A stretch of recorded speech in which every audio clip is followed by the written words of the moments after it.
you guys were so good defensively the last part of last season, as you remember, and you're kind of getting there this year. I was wondering if you see any signs that you guys are going to become that kind of consistently dominant defense that might lead the league in scoring over the last half of the season. And Brad, I'll have one quick follow-up.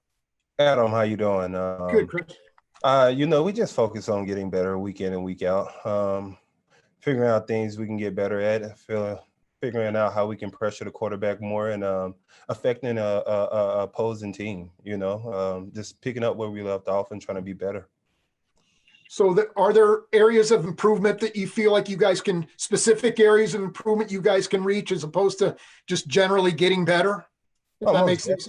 Especially sacking a quarterback. But that comes within time. Continue making those strides game in and game out, and we'll be where we want to be at the end if we continue to stay on track and stay on the right pace. Next to Nate Taylor. Go ahead, Nate. This should be a pretty fun question, Chris. You guys are second in the league in terms of takeaways. I just want to get your perspective of what has been your favorite turnover this year. Favorite turnover, probably Frank Clark picking up the fumble, and I thought my guy was about to take it back last week against Denver off the flea flicker, picking it up. I thought he was about to take it back. It's always fun when the defensive line can get the ball and have an opportunity to score. Next to Pete Sweeney. Go ahead, Pete. Hey, Chris, I just was wondering about the injury, the groin that you've been nursing this season. Seems like it's been a problem a little bit since you ended up missing that game earlier. How much has it hindered your play? How are you feeling right now? I'm good, man. That was one of those things, a little bugger, but I'm good. All is good. Next to Sam McDowell. Go ahead, Sam. Hey, Chris. You and Frank put a lot of stuff on tape last year, first time playing together. So coming back this year, do you notice the offensive lines treating you guys differently this year at all?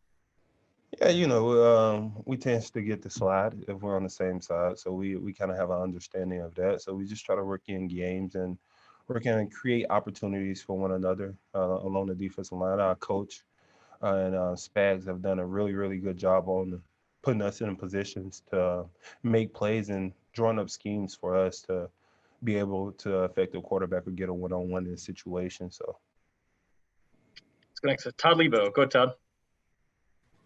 Chris, this is the first time this year you guys are not facing someone kind of in the playoff hunt or a division rival. What's the danger of possibly overlooking a team, or is that a danger at all with the group you guys have now? It's a huge danger. If I'm correct, 2 years ago, we walked into New York Giants, and I think there was 1-8, 1-9, and we ended up losing the game. And you can't take these games for granted. That's a very good football team. Sam Darnold, he doesn't get the credit, but he's a very, very good quarterback. And I think people tend to forget that because of their record. But they have guys out there, and they play really well. They've been in a lot of close games. You can't take those guys for granted. That's a hell of a football team. Let's go next to Robert Rimson. Go to Robert. Hey, Chris, you were probably the biggest advocate for bringing LeVeon Bell to Kansas City, and you finally got him on you guys' sideline last week. What was it like finally having him on the sideline? Was it everything you thought it'd be? Yeah, I told him from the beginning he'll love it. We have a championship spirit over here, and it's all good vibes.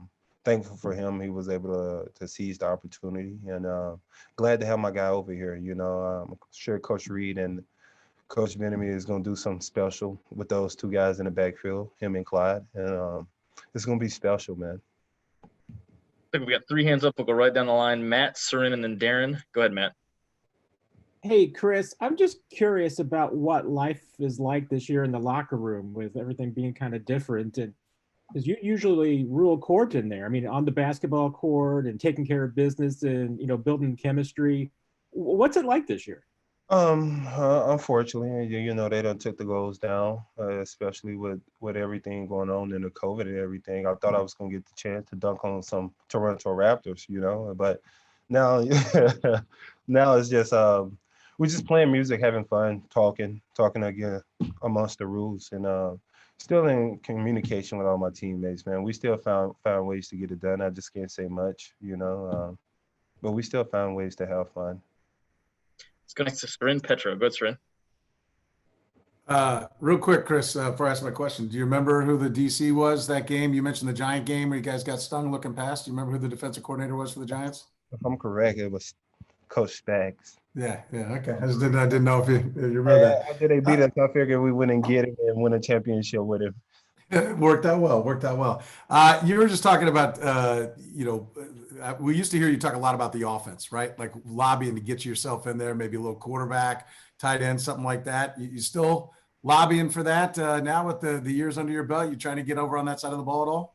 Listen, no disrespect to Dontari Poe, but if he was able to sneak a quarterback pass in a huge game, I'm sure somewhere down the line, and maybe 1 year, maybe this year, maybe 2 years down the road, I'm very patient.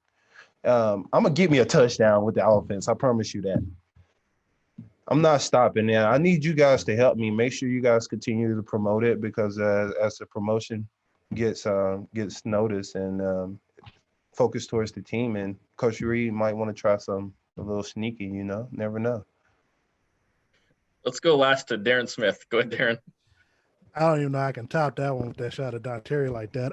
Chris, I'm still waiting on our barbecue date, but seriously, what do you look at when you look at like the New York Jets and you see their coach on the defensive side of the ball by Greg Williams? Is there anything that you take away or that you see from that defensive side of the ball that you may try to incorporate, or the team may try to incorporate individually? On the defense side of the ball?